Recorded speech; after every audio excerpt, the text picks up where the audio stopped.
Vale. Bueno, nada, pues comenzamos un poco con la introducción de esto, ¿no? La idea que teníamos era introducir un poco el tema, no vamos a entrar aquí en ningún proyecto, en ninguna cuestión profunda. Bueno, todas las profundas que son las preguntas que nos vamos a plantear.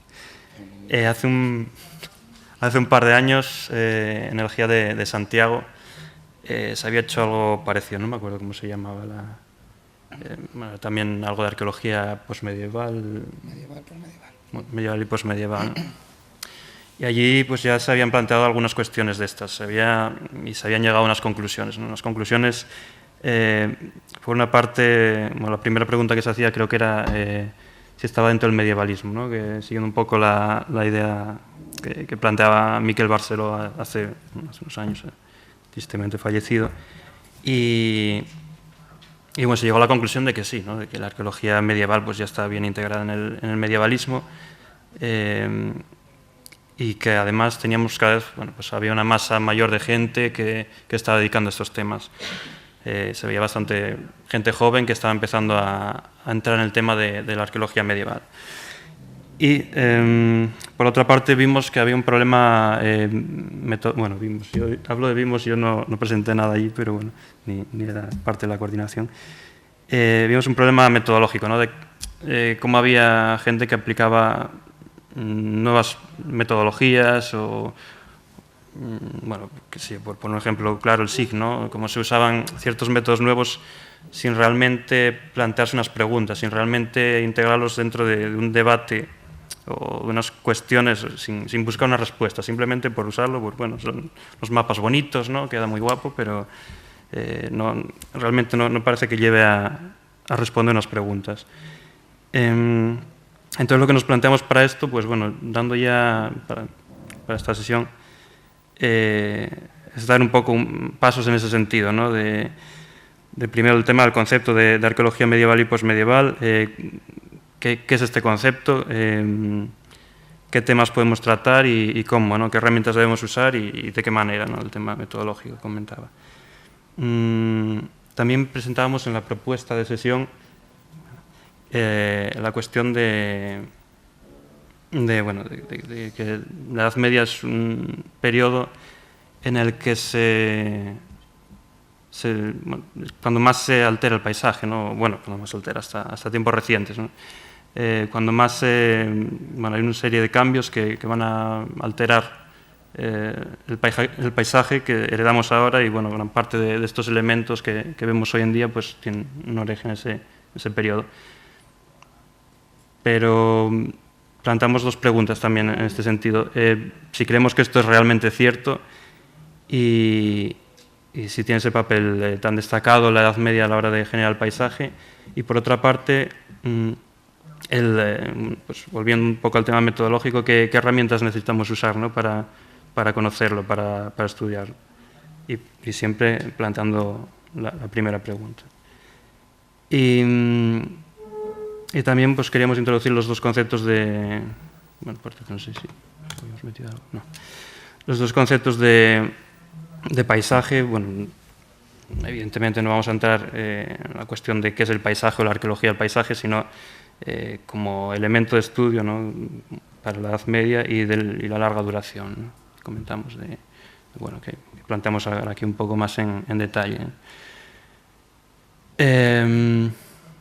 Bueno, estos serían los tres puntos que queríamos avanzar sobre esta cuestión, ¿no? La cuestión del paisaje y de la larga duración como maneras de romper un poco los esquemas heredados de la historiografía tradicional, de esta división en periodos, esta atomización en yacimientos concretos que realmente no nos dejan muchas veces ver el total, ¿no? Nos quedamos en puntos muy concretos y olvidamos el conjunto, no vamos a buscar el contexto en el que se mueven. Y en este sentido, bueno, pues tenemos tres puntos que planteamos, ¿no? De la superación de esta historia eventual de estos eventos, pero también de elementos particulares, elementos físicos, digamos, el yacimiento, y bueno, planteamos o creemos que hay que superar eso para empezar a entender la estructura, ¿no? Que las preguntas deben ir encaminadas a entender la estructura en la que se mueven todos estos elementos. Por otra parte, tenemos el análisis de estos elementos, pues hay que entenderlos dentro de esa estructura, ¿no? No solo debemos renunciar al estudio concreto, o no debemos centrarnos únicamente en el estudio concreto de ellos, pero debemos entenderlos, ¿no? Debemos analizarlos dentro de ese contexto. Y en tercer lugar, pues bueno, en cuanto teníamos la cuestión también ya un poco saliendo por otra línea, en cuanto que asumimos que el arqueólogo no hace un trabajo objetivo sobre el pasado, ¿no? Asumimos nuestra subjetividad y, por tanto, tenemos que asumir también o adoptar un compromiso ético, ¿no? con lo que estamos estudiando. O sea, en el sentido de que estamos creando una interpretación del pasado, no estamos contando una verdad absoluta ni podemos pretender contar una verdad absoluta, ¿no? Como ciertamente muchos pretenden. Entonces, bueno, queríamos poner algunos ejemplos para esta línea, no sé cómo voy de tiempo. Había que mirar. Bueno, va rápido. Unos ejemplos, ¿no? para ver un poco esto que acabo de decir, que me parece que lo digo sin mucho orden, pues para que se entienda un poco mejor. Pongo un caso de un valle del suroccidente de Asturias, bueno, dentro de los proyectos del grupo de investigación en el que estamos, integro dentro del grupo de investigación de arqueología agraria, que, bueno, pues estamos varias personas. Yo tengo la tesis sobre la zona de Allande, en el occidente de Asturias. Luego, bueno, tenemos otros compañeros que están haciendo, ¿no? Tesis todas un poco centradas en el tema del territorio, también del patrimonio, del poblamiento, bueno, de la edad del hierro, edad medieval, bueno, de todos los periodos, ¿no? Y siempre siguiendo estos principios o estas ideas, ¿no? De larga duración, y bueno, de arqueología del paisaje, integrando todos estos conceptos. Entonces, bueno, quería poner algún ejemplo. Bueno, esto no debería haber salido así. Este sería un valle del suroccidente de Asturias, el valle del río Prada. Y lo que quería comentar aquí, pues bueno, es un poco a partir del tema de lo que serían los inventarios arqueológicos, de lo que, según los criterios tradicionales, se considerarían elementos a proteger, elementos a estudiar, ¿no? Lo que sería importante, según estos criterios tradicionales. Entonces, bueno, un valle muy feo, como veis. Bueno, aquí tendríamos pues un elemento medieval, que sería la iglesia de Santa María Zalón, ¿no? Bueno, medieval realmente, pues también tiene todas las épocas, ¿no? Pero bueno, tiene elementos románicos, y por eso pues ya está dentro de los inventarios como BIC, que es la máxima categoría de protección. Bueno, veis ahí, tiene también un poco de todas las épocas, vaya, realmente, pero bueno, como tiene una portada románica, pues, y conserva las pinturas del siglo XV, pues digamos que le da más importancia a otras iglesias que por el valle. A la vez tenemos un par de castros, el Castierzo y Sant Lluís. El caso de Sant Lluís es también declarado BIC. Y bueno, unas zonas megalíticas, ¿no? Luego también habría algún canal y alguna corta minera. Esto sería lo que viene en los inventarios, ¿no? Y esto sería, si cogemos algún libro de historia, pues se centraría en esto, ¿no? Y si acaso metería alguna mención documental. Pero realmente a nosotros esto no nos interesa, ¿no? Esto serían unas piezas muy concretas. Bueno, nos interesa más que el resto, ¿no? De lo que tenemos aquí. Que si nos fijamos, pues tenemos una serie de aldeas que ya están documentadas desde el siglo XII, obviamente son anteriores. Tenemos un par de despoblados que ni se catalogan ni se mencionan en ningún sitio. Tenemos zonas de, bueno, brañas que llevamos por allí, ¿no? Serían majadas de otras zonas, o los Sel de Cantabria. En cada zona son pastos de altura, de montaña. Bueno, tienen sus cabañas, bueno, digamos que son poblados estacionales, ¿no? Y además, bueno, tenemos un parcelario importante que tiene su origen, o tiene su la mayor parte de su estructura es de origen medieval, obviamente con todas sus evoluciones posteriores. El caso es que nos encontramos con que el otro que está catalogado está con, bueno, pues, sí, se le aplican unas normas de protección absolutas, a veces ridículas, ¿no? Hasta el punto de que son inmovilistas. Y en cambio, este parcelario, por ejemplo, pues están fomentando y promocionando las concentraciones parcelarias, ¿no? Con lo cual se está arrasando totalmente, sin que se le preste el más mínimo interés. No se plantean, por ejemplo, ni sondeos, ¿no? O sea, si se abre una carretera, se hace un sondeo, cosas como el Camino de Santiago, porque el Camino de Santiago está catalogado. Y está catalogado mal, la mayoría de los tramos fuera de lo que era el camino, o los caminos tradicionales, ¿no? Caminos antiguos de la zona. Y aún así hay que hacer sondeos. Esto simplemente, como está fuera de los catálogos, no tiene ningún valor. Claro, lo que tenemos que entender nosotros es, bueno, que realmente para hacer un estudio histórico de esta zona habría que verlo todo en conjunto, ¿no? Y luego poniendo otro ejemplo ya en el que tenemos resultados concretos y más bueno, de excavación, pues bueno, es el caso de Vigaña, que es un pueblo también suroccidente de Asturias, en el que, bueno, pues a partir de todo esto se plantean unas excavaciones, ¿no? Bajo la dirección de Margarita Fernández Mier. También aquí había una serie de elementos, digamos, que serían los que se tendrían en cuenta, ¿no? Tradicionalmente como elementos arqueológicos de interés. Pues tenemos un túmulo, la Chalga, tenemos el castro de, bueno, ahora sabemos que son niveles solo de la Edad del Hierro. Y tenemos el pueblo que, bueno, está documentado desde la Edad Media y, bueno, se le presta más o menos atención, ¿no? A partir de la documentación. Pero excavando, pues en zonas, en parcelas donde nunca se suele plantear, ¿no? Una excavación, en sitios quisimos salir un poco de lo habitual y excavar, pues bueno, en zonas que pensamos que, bueno, podría darnos algo, ¿no? Sobre todo, en algunos casos, pensando en temas de arqueología agraria, que es el centro del proyecto, de entender cómo se formaba ese parcelario, pues bueno, nos fue dando sorpresas como cabañas, bueno, hogares neolíticos en una zona, en un pequeño valle cerca del castro, materiales romanos, medievales, bueno, y modernos habría que añadir hasta la actualidad, en la zona alta del pueblo. También en otras zonas de parcelario, al norte del pueblo, pues tenemos niveles desde el Neolítico hasta la actualidad. Y bueno, otros niveles modernos. O sea, ahí me pasé. Digamos que esto es la prueba de que saliéndose un poco de esos esquemas, pues también hay unos resultados, ¿no? Y de hecho nos empieza a dar información sobre cosas que hasta ahora obviábamos, que es, bueno, cómo se forma este poblamiento. En el caso de Vigaña, cuando aparecen las aldeas, pues bueno, vamos teniendo pistas sobre ello. Y paso la cosa a Teje para que no se enfade por el tiempo. Vale. Un poco para terminar de recalcar estas ideas principales que queremos que sean el eje vertebrador de esta sesión, ¿no?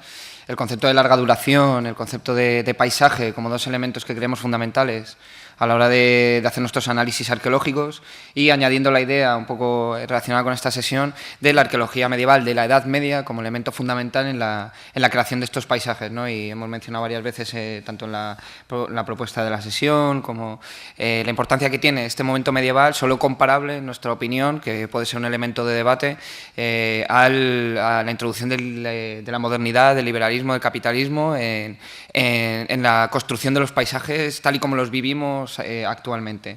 Entonces, con estas ideas, pues otro pequeño proyecto, unas pinceladas sobre esto, un proyecto de prospección que estamos llevando en la zona de Segovia, en la zona noroeste de Segovia, entre los ríos Voltoya y Eresma.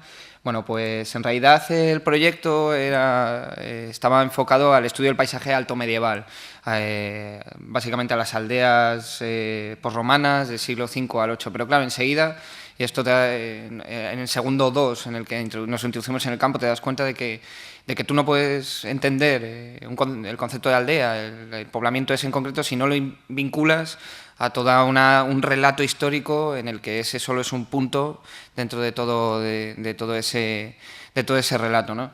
Y un poco por un ejemplo que simboliza todo esto, pues es en este territorio las ermitas plenomedievales. Ermitas que, tal y como ha dicho Andrés, pues se pueden estudiar de forma separada, aislada, pues sí, lo catalogamos como ruina, como elemento histórico, pero que también tiene su relato en esta larga duración. Entonces, en este territorio vimos dos cosas. Una, que estaba plagado de ermitas del siglo XIII, que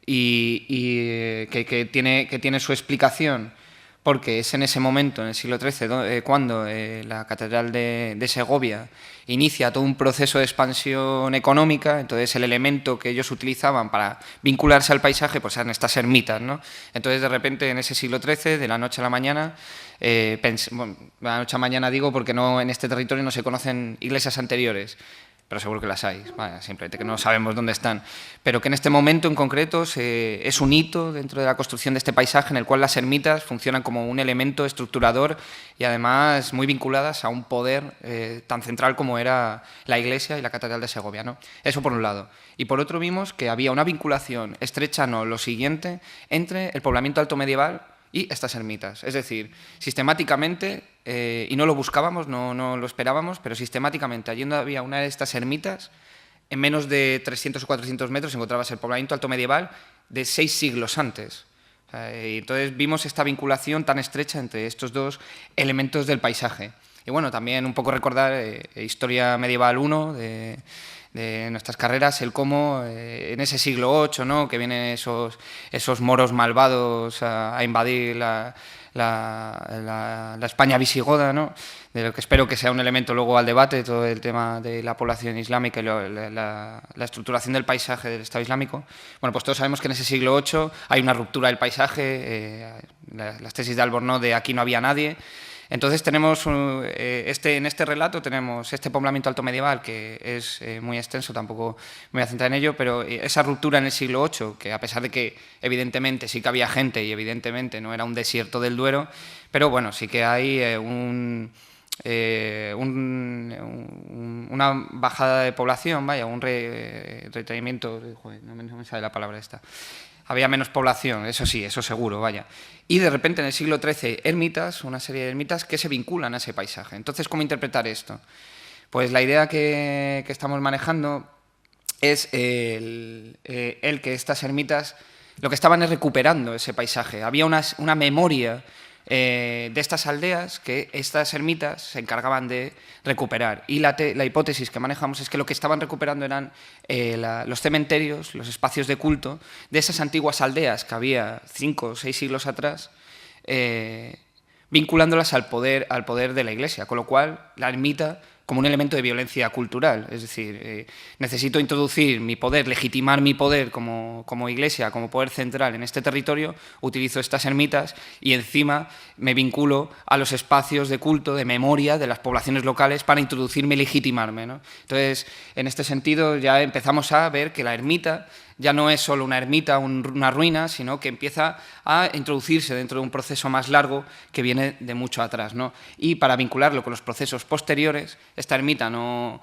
Evidentemente, las ermitas no son los espacios donde iban aventureros a vivir al monte, sino que en su momento estaban poblados, que la ermita como tal se construye mucho más tarde, entonces eran iglesias y el proceso de ermitización, vamos a decir, se produce mucho más tarde. Bueno, pues estas ermitas no solo recuperan esa memoria en su momento del pasado, sino que se vinculan a la memoria actual. Entonces, lo que estamos viendo en este territorio, pero es una cosa extendida en todo el paisaje peninsular, es las romerías como elemento que vincula a las comunidades locales actuales a esa memoria del antiguo poblado, ¿no? Entonces, en este caso, ponemos un ejemplo concreto de la zona de estudio. Tenemos una ciudad actual que es Nava de la Asunción, y a menos de 2 kilómetros al sur pues está el antiguo el despoblado de La Trinidad, con su ermita, que ahora ha desaparecido, pero todavía los paisanos del lugar te dicen exactamente dónde está. Te dicen, está ahí, y vas ahí, evidentemente está, no queda ningún resto, ¿no? Y es interesante porque este documento que presento ahí, del siglo XVIII, te habla del cura que le preguntan, oye, necesitamos que nos comentes un poco cómo está el culto en tu ciudad, y habla de estas romerías y que no las entiende. Dice, ¿por qué la gente se va fuera del pueblo cuando la iglesia esa es pequeña, es ruinosa, pero siguen yendo allí? Y no solo los de Nava-Asunción, sino 5 pueblos alrededor.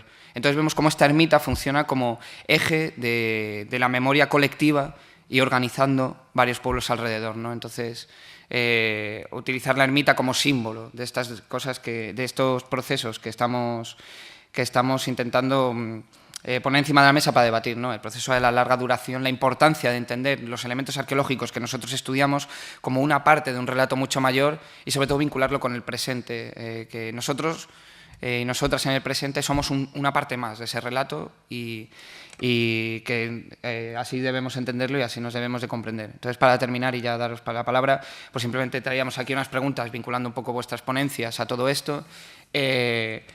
Aparte de este gran debate que podemos tener sobre esta importancia a larga duración, si la Edad Media realmente fue tan importante a la hora de construir los paisajes actuales, pues qué importancia tuvo la desintegración de la economía imperial romana en la construcción de los paisajes medievales, cómo se vincula ese momento tan importante de ruptura, qué papel juegan los espacios de necrópolis y de culto en la estructuración de este paisaje y la fijación de la memoria en las sociedades altomedievales, qué herramientas podemos utilizar en el estudio de los paisajes desde la larga duración, qué papel juegan los lugares centrales y los paisajes urbanos, lo he hablado sobre todo por el tema de Tarraco, en la construcción de los paisajes altomedievales, qué importancia tuvo la implantación de un Estado como el islámico, que no podemos tampoco olvidar y desvincular la realidad política de este momento, ese gran Estado islámico en la estructuración del poblamiento, y qué caracteriza estos paisajes altomedievales islámicos, ¿no?